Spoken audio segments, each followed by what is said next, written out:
Assalamualaikum warahmatullahi wabarakatuh. Di sini saya dari kelompok 3 mata kuliah Sejarah Peradaban Islam yang diampu oleh dosen pengampu Bapak Kifah Ahaputra MPDI. Perkenalkan, nama saya Muhammad Iqbal Muhtar Nasif dan teman saya Muhammad Rasya Bagus. Dan teman saya yang satu lagi Alif Salwatul Aisy Sofuro. Di sini saya akan menjelaskan tentang sistem monarki dan revolusi sosial pada masa Bani Umayyah. Nah, Bani Umayyah itu atau kekhalifahan Umayyah adalah kekhalifahan Islam pertama setelah masa Khulafaur Rasyidin yang memerintah pada tahun 661 Masehi sampai 750 Masehi. Dinasti ini resmi berdiri setelah wafatnya Ali bin Abi Thalib dan kota Damaskus sebagai pusat pemerintahannya. Kota Damaskus itu sebagai pusat pemerintahannya. Nama dinasti ini dirujuk kepada Umayyah bin Abdul Asyam, kakek buyut dari Muawiyah bin Abu Sufyan. Sistem pemerintahannya monarki yang berbentuk kekhalifahan.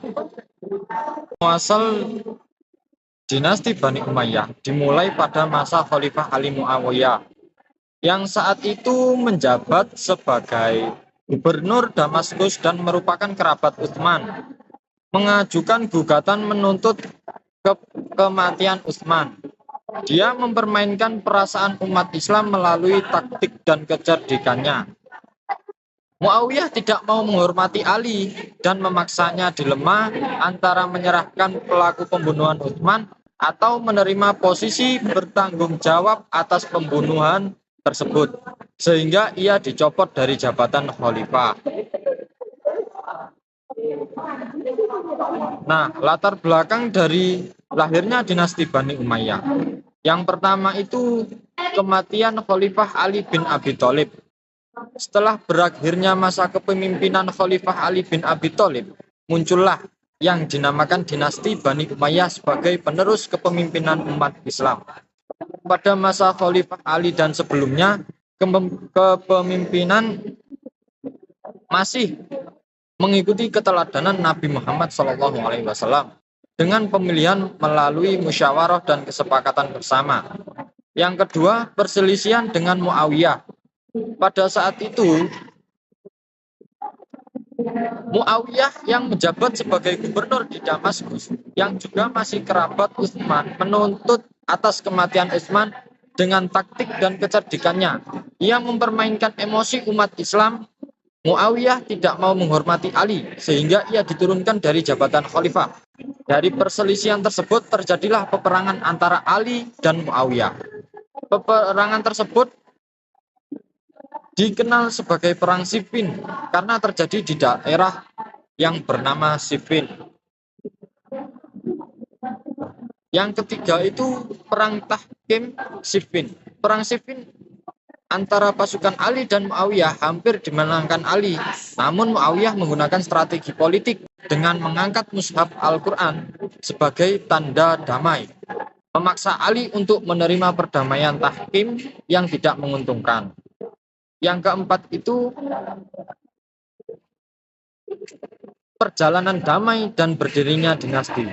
Peristiwa Tahkim Siffin memecah kubu Ali, melahirkan Syiah dan Khawarij. Ali terbunuh oleh seorang Khawarij dan putranya Hasan membuat perjanjian damai dengan Muawiyah. Perjanjian ini dapat mempersatukan umat Islam kembali dalam satu kepemimpinan politik. Di bawah Muawiyah Ibnu Sufyan, dan Muawiyah dari keluarga Umayyah menunjuk putranya sendiri Yazid sebagai penerusnya sehingga menjadi seorang pendiri sebuah dinasti. Dengan demikian, konsep pewarisan kekuasaan mulai diperkenalkan dalam suksesi kekhalifahan. Nah, untuk selanjutnya para khalifah Bani Umayyah akan dijelaskan oleh teman saya yang bernama Mas Bagus. Selanjutnya saya akan membahas para khalifah Bani Umayyah dan kebijakannya. Dinasti Bani Umayyah berkuasa lebih kurang 90 tahun, yakni dari tahun 661 Masehi atau 14 Hijriah sampai dengan 750 Masehi atau 132 Hijriah. Selama kurun waktu tersebut, terdapat 14 orang khalifah yang pernah memerintah, yaitu yang pertama Muawiyah bin Abi Sufyan 41 sampai 60 Hijriah atau 661 sampai 679 Masehi.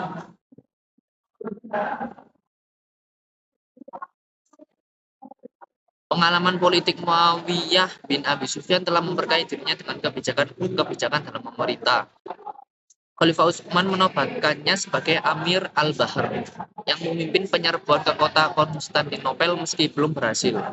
Kebijakan-kebijakannya adalah yang pertama adalah mengubah sistem pemerintah dari demokratis menjadi monarki hereditaris, kerajaan turun-menurun. Sistem pemerintahan ini diadopsi dari Persia dan Bizantium. Yang kedua, memindahkan pusat pemerintah dari Madinah ke Damaskus. Yang ketiga, menarik pasukan pengepung Konstantinopel. Yang selanjutnya, mendirikan Departemen Pencatatan Diwanul Khatam. Selanjutnya, mendirikan pelayanan pos Diwanul Barid. Selanjutnya, memisahkan urusan keuangan dari urusan pemerintahan dengan mengangkat seorang pejabat khusus yang diberi gelar Sahibul Khawarij. Selanjutnya, mendirikan kantor cap atau pencetakan mata uang. Dan terakhir adalah Muawiyah wafat pada tahun 60 Hijriah di Damaskus karena sakit setelah ia menjadi khalifah kurang lebih selama 19 tahun. Dengan telah diangkatnya Yazid bin Muawiyah sebagai putra mahkota, maka tampuk kepemimpinan diserahkan kepadanya. Khalifah yang kedua adalah Yazid bin Muawiyah 60 sampai 64 Hijriah atau 679 sampai 683 Masehi. Pengangkatan Yazid sebagai khalifah diikuti oleh penolakan dari kaum Syiah yang telah membaiat Husain bin Ali di Kufah sebagai khalifah sepeninggal Muawiyah. Penolakan tersebut mengakibatkan peperangan di Karbala yang menyebabkan terbunuhnya Husain bin Ali. Pada masa ini, pemerintahan Islam tidak banyak berkembang diakibatkan pemerintah disibukkan dengan pemberontakan dari beberapa pihak. Selain itu, Yazid juga menghadapi pemberontakan di Makkah dan Madinah dengan keras. Kaum Ansor di Madinah mengangkat Abdullah bin Hanzalah dan kaum Quraisy mengangkat Abdullah bin Mu'ti. Dan penduduk Makkah mengangkat Abdullah bin Zubair sebagai pemimpin tanpa pengakuan terhadap kepemimpinan Yazid. Yazid wafat pada tahun 64 Hijriah setelah memerintah selama 4 tahun. Untuk khalifah yang ketiga adalah Muawiyah bin Yazid 64 Hijriah atau 683 Masehi. Muawiyah bin Yazid merupakan putra Yazid bin Muawiyah dan ia menggantikan tampuk kepemimpinan sepeninggal ayahnya. Namun ia hanya memegang jabatan khalifah hanya dalam beberapa bulan. Ia mengalami tekanan jiwa yang berat karena tidak sanggup memikul dengan banyaknya perselisihan antar suku. Dengan wafatnya Muawiyah bin Yazid, maka habislah keturunan Muawiyah. Untuk khalifah yang keempat adalah Marwan bin Hakam 64 sampai 65 Hijriah atau 683 sampai 684 Masehi. Marwan bin Hakam pada masa Utsman bin Affan, seorang pemegang stempel khalifah pada masa Muawiyah bin Abi Sufyan. Ia adalah gubernur Madinah dan menjadi penasihat pada masa Yazid bin Muawiyah di Damaskus. Namun kepemimpinannya tidak berlangsung lama, hanya 1 tahun sebelum ia wafat, menunjuk Abdul Malik dan Abdul Aziz sebagai pengganti sepeninggalannya secara beruntun. Untuk khalifah yang kelima adalah Abdul Malik bin Marwan 65 sampai 86 Hijriah atau 684 sampai 705 Masehi. Ia merupakan orang kedua yang terbesar dalam deretan para khalifah Bani Umayyah, sehingga ia disebut-sebut sebagai pendiri kedua bagi kedaulatan Umayyah. Pada masa kepemimpinannya, ia mampu mengembalikan sepenuhnya integritas wilayah dan wibawa kekuasaan Bani Umayyah dengan dapat ditundukkannya gerakan separatis Abdullah bin Zubair di Hijaz. Berikut ini beberapa kebijakan yang diambil oleh Abdul Malik selama masa kepemimpinannya. Yang pertama, menggunakan bahasa Arab sebagai bahasa resmi dalam administrasi di seluruh wilayah Bani Umayyah. Yang kedua, mencetak mata uang secara teratur. Yang ketiga, pengangkatan gubernur dari kalangan Bani Umayyah saja, yakni kawan-kawan, kerabat-kerabat, dan keturunannya. Yang keempat, guna memperlancar pemerintahannya, ia mendirikan kantor-kantor pos dan membuka jalan-jalan guna kelancaran dan pengiriman surat. Yang selanjutnya adalah membangun beberapa gedung, masjid, dan saluran air. Dan yang terakhir, bersama dengan Al-Hajj, ia menyempurnakan tulisan mushaf Al-Quran dengan titik pada huruf-huruf tertentu. Untuk khalifah yang keenam adalah Al-Walid bin Abdul Malik, 86 sampai 96 Hijriah atau 705 sampai 714 Masehi. Setelah wafatnya Abdul Malik bin Marwan, pemerintahan dipimpin oleh Al-Walid bin Abdul Malik pada masa kekuasaannya. Kekuasaan Islam melangkah ke Spanyol di bawah kepemimpinan pasukan Tariq bin Ziyad ketika Afrika Utara dipegang oleh Gubernur Musa bin Nusair. Karena kekayaannya yang melimpah, maka ia menyempurnakan pembangunan gedung-gedung, pabrik-pabrik, dan jalan-jalan dengan sumur. Ia membangun Masjid Al-Amawi yang terkenal hingga sekarang di Damaskus, membangun Masjid Al-Aqsa di Yerusalem, serta memperluas Masjid Nabawi di Madinah. Ia juga melakukan penyantunan kepada para yatim piatu, fakir miskin, dan penderita cacat. Ia membangun rumah sakit bagi penderita kusta di Damaskus. Untuk khalifah yang ketujuh adalah Sulaiman bin Abdul Malik, 96 sampai 99 Hijriah atau 714 sampai 717 Masehi. Khalifah Sulaiman bin Abdul Malik tidak sebijak kakaknya dalam memimpin. Ia sangat mencintai kehidupan dunia dan kegemarannya bersenang-senang. Tabiatnya tersebut membuat ia dibenci oleh rakyatnya. Hal ini mengakibatkan para pejabatnya terpecah belah. Begitu pula masyarakatnya. Orang-orang yang berasa pada masa pendahulunya disiksanya, seperti keluarga Hajj bin Yusuf dan Muhammad bin Qasim.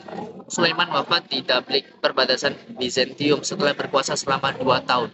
Sebelum ia wafat, ia menunjuk Umar bin Abdul Aziz sebagai penggantinya. Untuk khalifah yang ke-8 adalah Umar bin Abdul Aziz, 99 sampai 101 Hijriah atau 717 sampai 719 Masehi. Umar bin Abdul Aziz disebut-sebut sebagai khalifah ketiga yang besar dalam dinasti Bani Umayyah. Ia seorang yang takwa dan bersih serta adil. Berikut ini adalah kebijakan yang terkenal selama masa kepemimpinannya. Yang pertama adalah secara resmi ia memerintahkan mengumpulkan hadis. Yang kedua adalah ia mengadakan perdamaian antara Amamiyah, Syiah, dan Khawarij. Yang ketiga adalah menaikkan gaji para gubernurnya. Yang keempat memeratakan kemakmuran dengan memberikan santunan kepada fakir miskin. Yang kelima memperbarui dinas pos. Yang keenam, menyamakan kedudukan orang non-Arab yang dinomorduakan dengan orang-orang Arab sehingga ia mengembalikannya kepada kesatuan Muslim yang universal. Dan ke-9 adalah Yazid bin Abdul Malik 101 sampai 105 Hijriah atau 719 sampai 723 Masehi. Pada masa kekuasaannya, bangkit kembali konflik antara Mudoriyah dengan Yamaniyah. Kaum Khawarij kembali menentang pemerintah karena mereka menganggap Yazid kurang adil dalam memimpin. Sikap kepemimpinannya sangat bertolak dengan pola kepemimpinan Umar bin Abdul Aziz. Ia lebih menyukai berfoya-foya sehingga ia dianggap tidak serius dalam kepemimpinannya. Yang ke-10 adalah Hisham bin Abdul Malik 105 sampai 125 Hijriah atau 723 sampai 742 Masehi. Setelah kematian Yazid, saudaranya Hisham bin Abdul Malik naik tahta. Pada saat ia naik tahta, pada masa kepemimpinannya terjadi perselisihan antara Bani Umayyah dengan Bani Hashim. Pemerintahannya yang lunak dan jujur, banyak jasanya dalam kepemulihan, keamanan, dan kemakmuran, tetapi semua kebijakannya tidak dapat membayar kesalahan-kesalahan para pendahulunya. Hisham adalah seorang penyokong kesenian dan sastra yang tekun. Kecintaannya kepada ilmu pengetahuan membuat ia meletakkan perhatian besar kepada pengembangan ilmu pengetahuan. Yang ke-11 adalah Al-Walid bin Yazid 125 sampai 126 Hijriah atau 742 sampai 743 Masehi. Al-Walid bin Yazid adalah penulis Arab yang dilukiskan sebagai orang yang tidak bermoral, pemabuk, dan pelanggar. Pada awal mulanya, ia menunjukkan kebaikan-kebaikan pada fakir miskin dan orang lemah. Namun, semua itu digugurkan dengan sifatnya yang pendendam serta jahat kepada sanak saudaranya.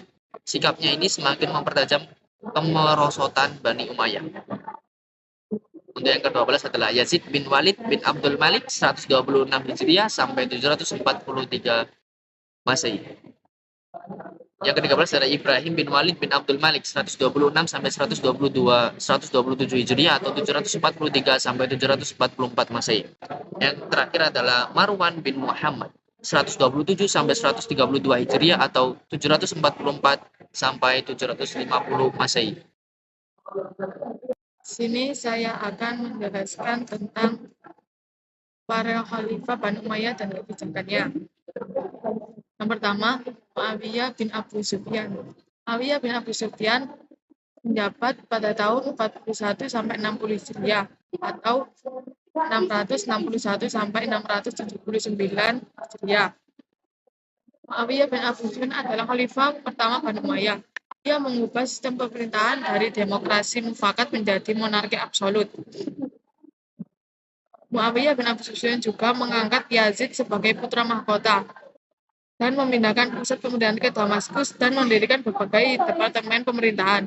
Kedua, Yazid bin Muawiyah. Yazid bin Muawiyah menjabat pada tahun 60 sampai 64 Hijriah atau 679 sampai 683 Masehi. Yazid bin Muawiyah menghadapi penolakan dari kaum Syiah dan pemberontakan di Makkah dan Madinah. Masa pemerintahannya diwarnai dengan konflik dan ketidakstabilan. Yang ketiga, Abdul Malik bin Marwan. Abdul Malik bin Marwan jabat di tahun 665 sampai 68 Hijriah atau 684 sampai 705 Masehi. Adalah khalifah kedua yang besar. Ia mengembalikan integritas wilayah dan wibawa kekuasaan Bani Umayyah dengan menundukkan gerakan separatis dan pemberontakan. Ia juga menerapkan sistem Arabisasi dalam administrasi dan mencetak uang. Yang keempat, Umar bin Abdul Aziz. Umar bin Abdul Aziz menjabat tahun 99 sampai 101 Hijriah atau 701 sampai 719 Masehi. Umar bin Abdul Aziz adalah khalifah ketiga yang besar. Ia dikenal karena sifatnya takwa, adil, dan sederhana. Ia mempersatukan pertahanan antara bangsa Arab dan non-Arab, meningkatkan kesejahteraan rakyat, dan mendorong pengembangan ilmu pengetahuan. Nah, di sini ada kejayaan dan keberhasilan Bani Umayyah. Yang pertama, arsitektur. Yang kedua, organisasi militer. Organisasi militer terdiri dari angkatan darat yang disebut angkatan laut yang disebut Al-Bahriyah dan angkatan kepolisian yang disebut Asyurta. Pada masa Hisham bin Abdul Malik, dalam organisasi kepolisian dibentuk Nizam al-Ahdas, yaitu sistem penangkal bahaya yang bertugas hampir serupa dengan tugas-tugas tentara. Yang ketiga, perdagangan. Setelah dinasti Umayyah berhasil menguasai wilayah yang cukup luas, maka lalu lintas perdagangan mendapat jaminan yang layak.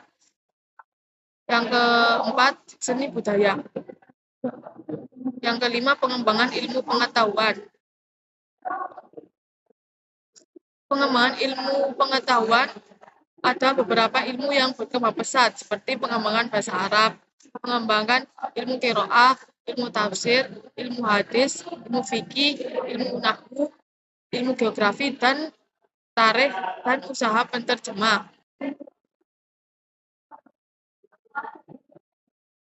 Di sini ada faktor-faktor yang menyebabkan kemunduran dinasti Bani Umayyah. Setelah berkuasa selama 90 tahun, akhirnya dinasti Bani Umayyah berakhir karena faktor-faktor berikut.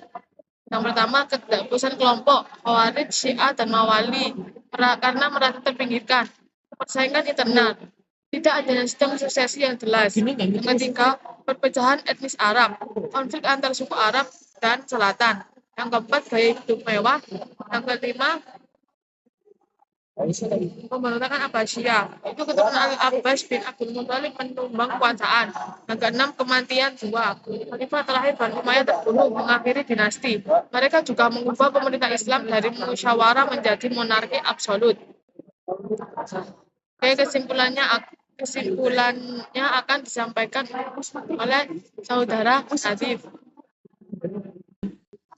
Saya akan menjelaskan dari kesimpulan yang dijelaskan presentasi oleh teman-teman tadi, bahwasannya dinasti Bani Umayyah berperan besar dalam sejarah Islam, terutama dengan mengubah sistem pemerintahan dari musyawarah menjadi monarki absolut.